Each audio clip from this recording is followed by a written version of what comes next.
Thank you everyone for joining us today because today we have a very, very special guest. He's been around, great stand-up player in college. He's been around in the AAF, taste of the XFL. Currently, he's on the Philadelphia Eagles. Is linebacker Boomer Mays. Boomer, thank you so much for being on our show. Thank you for having me on, man.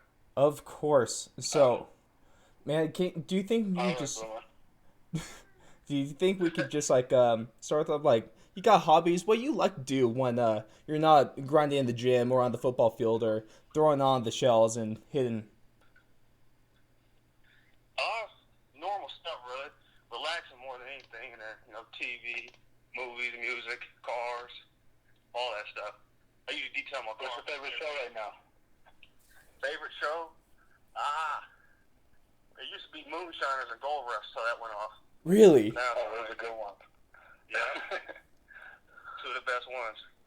I think that you were a big fan of the Last Dance. Last Dance, yeah, that was pretty good. It was It was everything they said it was. I was real impressed. Like I was just I it took me a couple weeks to get into it, but then I watched like 6 episodes in a day, and I was I was happy with that. Yeah. Really? Episodes with Dennis Rodman, that's the best ones. Oh, yeah. That's right. Or what was it? Dennis Rodman is an interesting man. Was it episode 10 when they talked about him going to the NWA, or joining the NWO? Oh, yeah, I've seen that one. When he went missing for like a day. Yeah, That's right. Yeah. Dennis Yeah, Rodman. that was a fun one. Yeah, I don't know how he got away with that, but somehow it worked out. Yeah, that's not happening for most people. For most people, that's a cut from the team. Oh, yeah. Man, half the stuff Dennis Rodman did. All right, but so one thing I wanted to just start to ask you about is your schedule is crazy. You're going all out right now, and then you have a workout from 10 a.m. to 4 p.m. 5 days a week. Yep, that's right. Wow. So that honestly, it's crazy to me the kind of effort in the amount of passion that you really have for this. So I just want to know like what kind of commitment does it take to be able to grind like this and work like this the way you have been?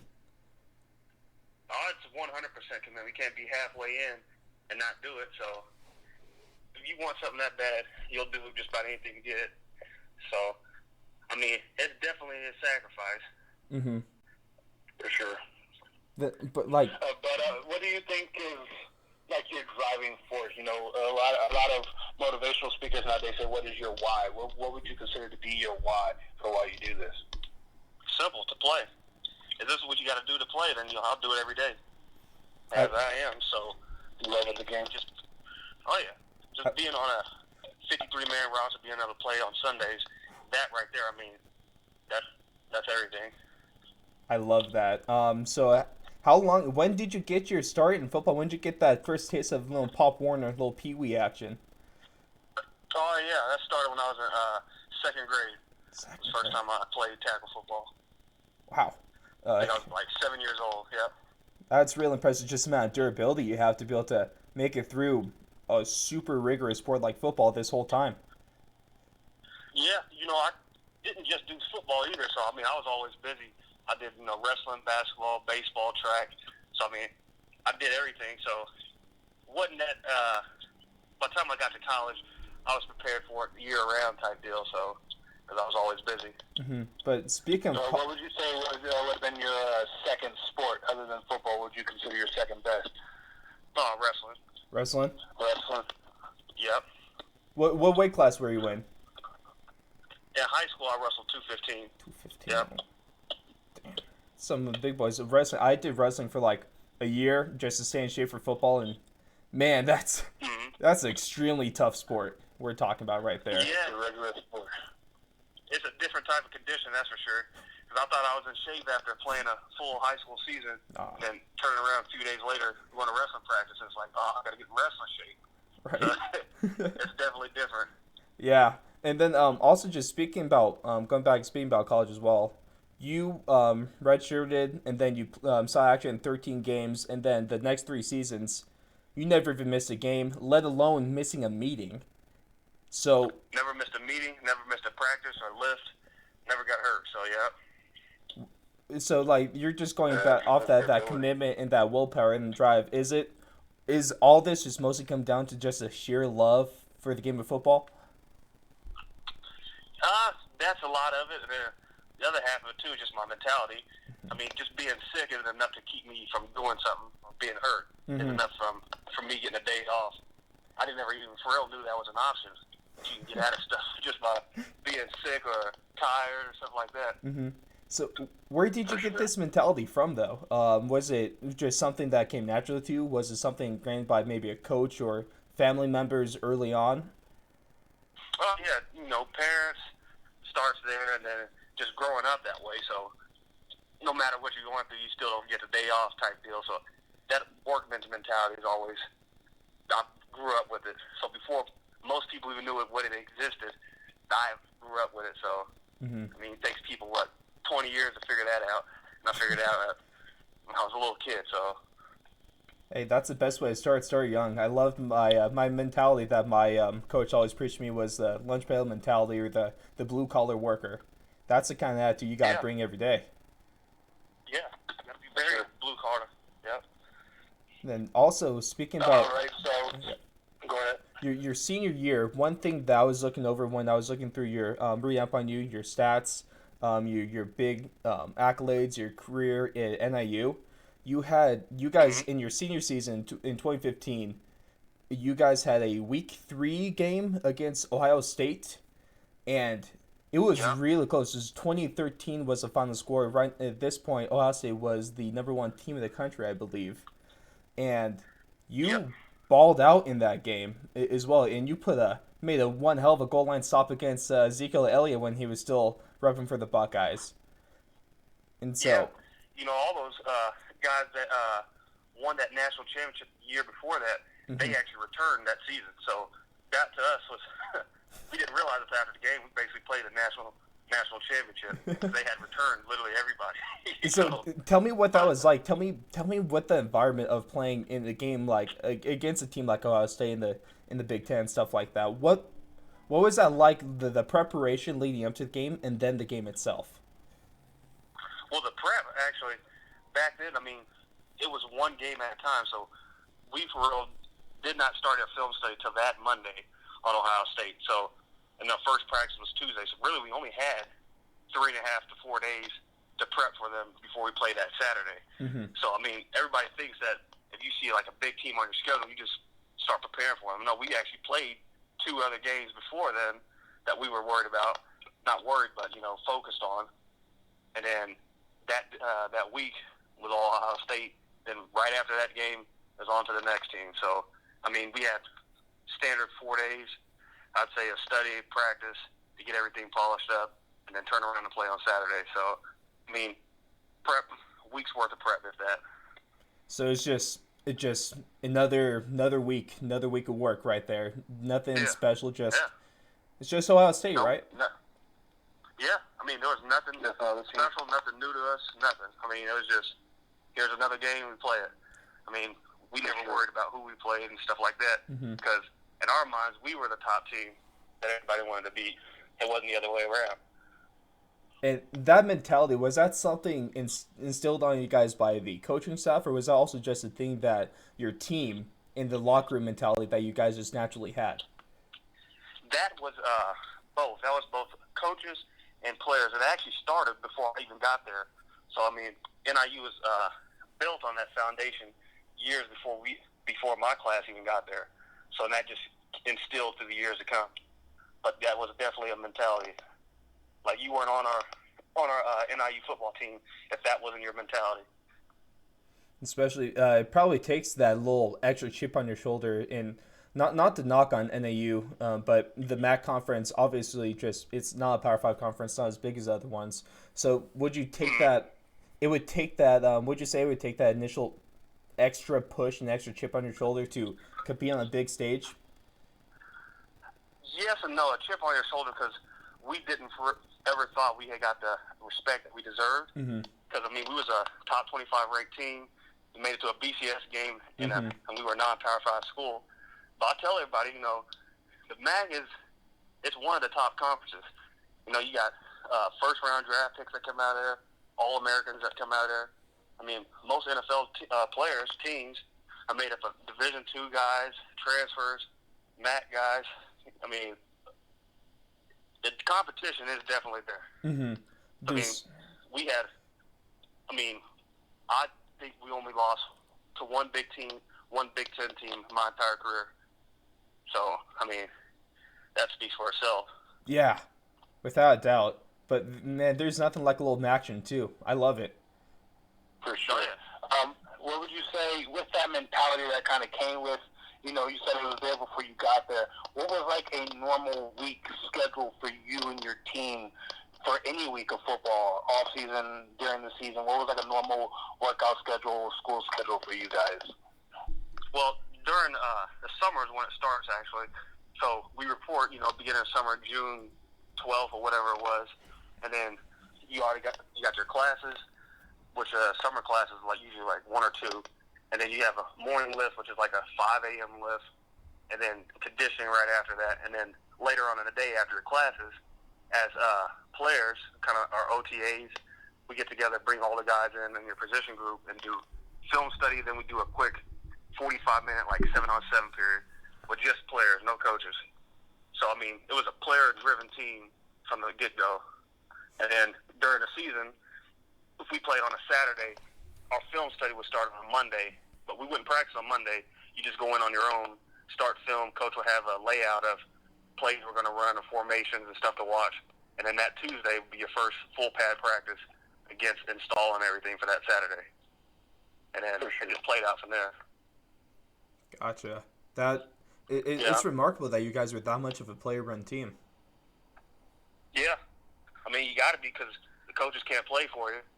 So, I mean, the coaches, they definitely did their part, but our motivation was always each other, because it's a leader team, team led by seniors, guys bringing other guys in, working extra, outside of practice, outside of the weight room. I mean, there was always guys coming in to watch film or get extra work in. So everybody knew the importance of playing their part on our team. Mm-hmm. Those are the best kinds of teams, the ones where you don't need authority to keep everyone accountable. It's the team that holds everyone up and holds everyone to the standard. Yeah, because, I mean, everybody wanted to win, and everybody knew what it took to win. And that was the easiest part, was just working. Everybody wanted to win. So when you have everybody on the team that wants to win, I mean, that's when it's fun, because everybody's always going hard, always showing up, It makes it fun. And those also create favorite teammate? No, I had a lot. I mean, Yeah, a lot it of us. wasn't just, I mean, coming in as freshmen, the seniors, there's always one or two seniors that kind of took you under their wing when you first show up on campus. But from then on, it just plays out who you're around and, the development of the team over the years. Mm-hmm. I respect that. Then you probably end up taking more of a role like that, especially since you're a 3-year starter, making every game. Yeah. So. Yeah, but I took on that role early because it's mostly upperclassmen that kind of take over that role, like a fifth-year senior or junior. Mm-hmm. So I actually started my redshirt freshman year doing that. So, I mean, that's perfect. I think I adapted quick. So. Yeah, what the funny thing about that though is you developed into this all MAC linebacker. You're 2015 team MVP, but when you first went to NIU, you originally signed there as a long snapper, correct? Yes and no. I actually I was a long snapper, but they told me, hey, they need somebody to play long snapper, and we know you can play linebacker too. So your first initial goal is to be a long snapper and linebacker secondary. And then by that spring, I was doing both, so it all worked out. That's perfect. The best kind of availability, or the best kind of ability is availability. So that really helps when you're able to exceed in two positions like that. That only makes you that much of a standout to that coaching staff and more of an impact to that team as well. Yeah, I mean, it's just like any job. The more you can do, the more value you hold. So if you can do more than one thing, your value just increases. I mean, most receivers and running backs, all of them are kick returners or punt returners. So, I mean, it's very rare that you see another position on the field that plays two special teams. Mm-hmm. So being able to take on roles such as long snapper, I mean, that their value is very high on the team. I mean, no team can go without one. Now, how about that long snapper? Was that were you able to get that like the perfect spiral every time? You know, get the laces perfect every time. You have that down. Yeah, yep. I mean, it took a long time to get that, but Mm-hmm. yeah, it's definitely something I can do. You know, I do it every day. Oh yeah. I get a minimum of at least 100 snaps a day, I've, even if I'm not working out. So I've always thought that the long snapper position is almost underrated in the amount of skill that it actually takes to get that snap perfect every time because it's like clockwork. yeah, Clockwork at the end of the day about that because a lot of people blame the holder when the laces aren't out or what have you, but a lot of laces times out, Dan. a lot of times that kind of almost comes down onto the long snapper for having the laces in that perfect spot, literally be able to get like count the rotation of the football as it goes from your hands to the long snapper. Yeah, you got to definitely get the spin right because it's to the holder has to catch it a certain way and get it down quick enough.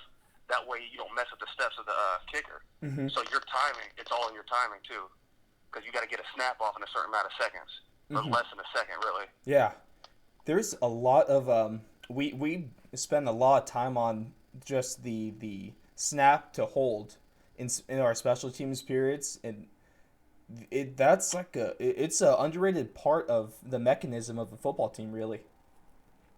Yeah, you know, our my linebacker coach was also our one of our punt coaches when he ran the punt team, and we broke it down. The punt is the most important part in any football game because it sets up field position, and it all starts with a snap. So that puts it into perspective a little better. I like that. I For like sure. that.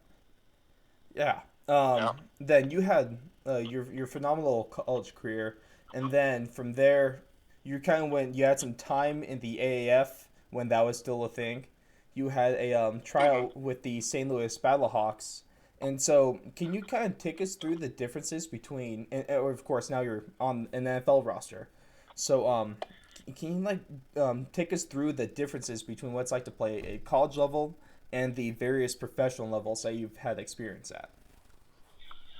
You know, in my experience, I mean, I can't speak for anybody else, but there was a bigger gap between high school and college than there was college and pro. Mm.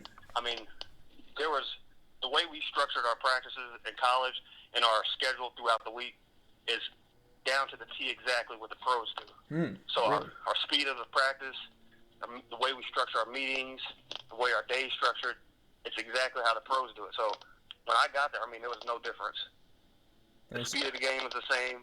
The structure, the layout of, got to be here at 8 o'clock, got to be there, for lift. Mm-hmm. All that has been exactly the same. So, I mean, there's no difference for me. What was your specific experience with the startup league like the AAF, especially because they started and but they also ended abruptly as well.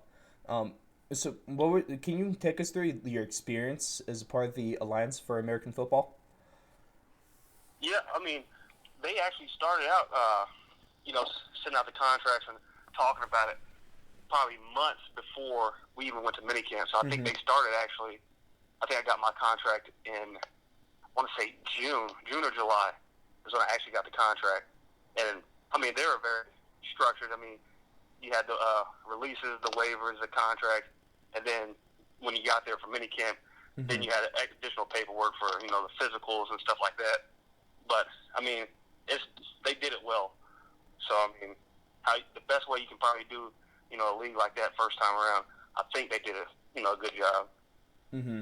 And then were you a Now part of the how you were released through email? Were you a part of that wave? yes. So it's the same way they did it with the XFL. It actually started with them sending out emails, which were the invites to the combine. So I didn't go to the combine for the AAF. I went to the combine for XFL. Okay. So the AAF, I just got the contract. Mm-hmm. XFL actually had to do the combine. So I dig it. I mean, it's the same process, just two different leagues. Okay. And then they felt pretty similar though. in the same aspect Yeah, of the day-to-day operation? yeah. As a matter of fact, a lot of the coaches that were in the AAF. I don't know if people realize a lot of them went to the XFL, and the same with the players. Mm-hmm. So I mean, there's guys I was with at camp didn't see, and then until next year the XFL, then I'll see them, at the combine. Mm-hmm. When it started, I was a big fan of the AAF. And the XFL as well. It's a shame that both of them end up going under, both for pretty different reasons. Uh, but Mm-hmm. I loved having that point where you see in a lot of other sports, like there's a giant minor league system for baseball, giant minor league system for hockey. There's Oh nothing yeah, like that bridges the gap from college to professional in football, and especially yeah, with guys like you, guys like sometimes fringe roster players or guys that just need that extra the extra opportunity and time to really showcase your talent. That I was a huge yeah. proponent of those late leagues. Is that kind of the same feeling you share about them as well? You know, every guy's goal is to get to the NFL, but at the end of the day, there still are professional leagues. You're Mm-hmm. still getting paid to play, and you're Mm-hmm. still playing on ESPN against top caliber guys. So Mm-hmm. really, I mean, I think it's not necessarily a step below. I think it's on the same level. It's just the fact that this is in the NFL. This is a completely different league, Yeah, just like the CFL. The CFL is a pro league. It's just in a different country. exactly. It's you're kind of thinking more not like 1 and 2, but more 1A and 1B. Yes, I mean, it's basically, if I were to compare to college, it'd be conferences. They're all Division One. It's just different conference. I love That'd be that. Yeah, the closest I can kind of put it. I How really would you like that. say the experience of not to put on like a bad note, but kind of that time in between signing newly with the NFL and that period after the XFL kind of announced that they were closing, the AAF announced they were closing. Were those periods in between? Like, did you ever have any doubt that you would keep playing football, or did that motivate you more? Like, how did that affect your more mental side of it? Yeah, there's frustration and stuff when you work for something and then you get right there and then all of a sudden the opportunity is taken. So I mean, I think it's natural for everybody to kind of say, I'm gonna be done with this for a little bit or take a break. But usually for me, it only lasts about an hour or two, and then I'll start. You got to see the positives of any negative. That's the only way you can make things work. Mm-hmm. So I just thought, all right, XFL's done. What's that league? NFL, CFL. So I mean, I got two other leagues that I can get in. So, and then not to mention, you got the film. Coaches know that you've been playing. So I mean, you're in shape. You got the film. You got other coaches that that put good words in for you. So Mm-hmm. your value is still very high. It's just knocking on doors till someone opens, pretty much. It's almost pretty much how we got in contact in it, isn't it? Yeah, Yeah. very much. I love it. So now that you are now officially signed with the NFL, how did that process come about with you signing with the NFL? Well, I'm still a free agent. I haven't actually signed the actual contract yet. But as far as still being involved in NFL, I mean that it's no different really. It's just still waiting on that contract where you can actually sign and say, all right, Mm-hmm. I'm officially on a 53-man roster type team Yeah. where I'm going to be playing. So Now, I mean, things just kind seeing of a little. are things kind of on What's that? hold with the current global pandemic right now, with the whole kind of uncertainty floating around? Is that having an impact on signings? You know what? I'm sure it is, but I mean, they just had the draft, so they got guys that they just drafted. I don't know how that works because I don't think they can actually bring them in yet. You can't have your mini camps and all that just Mm-hmm. yet. But I mean, as far as officially, yeah, because I think officially until you get there is when you can actually sign. But I think it's just slowed down just a little bit. But as far as what I've talked to everybody that's playing or that's been played this past season, they're still kind of not knowing what's going on, but staying ready kind of deal. Mm-hmm. Then I'm sure there's at least a little bit of confidence that things are going to start in time. At least that's what the NFL is currently planning on. Mm-hmm. So Yeah, I'm pretty sure they're gonna still have it this season because mhm. I can't see them going, a year without not playing an NFL game type deal. Yeah. Because people can't go long without watching football.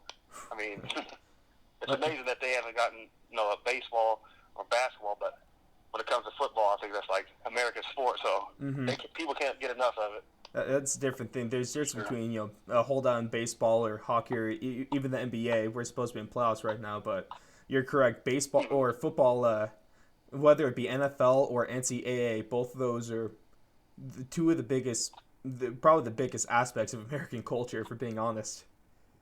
Yeah, And then yeah. Because I know, because I have friends that made the Olympic team, actually the USA Olympic team, oh wow. and they're pushing that back till next summer. So I Mm-hmm. mean, but when it comes to stuff in this country that directly involves football, I mean, and it's the latest sport that's furthest away from the whole Corona deal, Mm-hmm. I can see them figuring out a way around it. That way they can have the season. You know what? I'm sure you're more than anyone is hoping that that's the case. No, me and Jalen definitely are. It's only and then sports fans and sports businesses around the world, and then part of like Yeah, for this sure. pandemic is also how has this had an impact on your ability to train for football and be able to stay in shape and in like kind of in the football mindset? Oh yeah, Has believe it it or had an not, effect? it doesn't affect me at all because I've spent a couple years training in isolation, so I mean it has no effect on me. My schedule's been the same for the past couple years. Mm-hmm. Work out 5 to 6 times a week. Get my hours in, conditioning, lifting, cardio, all that. So I mean I'm used to training in isolation, so this isn't nothing new to me. So you still have access to full set of gym equipment and anything you need for a workout?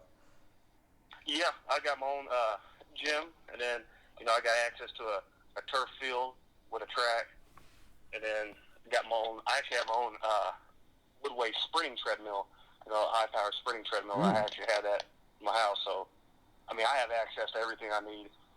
man. I got access to stuff that most NFL guys that have been playing for years don't even have, and I've had. So Yeah, man, Gotta get ahead of the game somehow. I'd be lying if I said I wasn't jealous. For sure. Sounds like you got one So hell of a home gym. with the whole getting ready for whenever this does clear up, what for you in your mind do you think an NFL team is getting when they sign you on their team?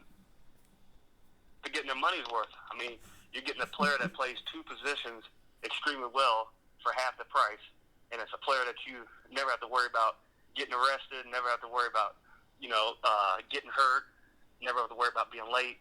Someone you can always rely on. I mean, it's very rare that you find this. Mm-hmm. Well, no, what more can you ask for in a player like that? You're you're the full package for any coach or any NFL scout.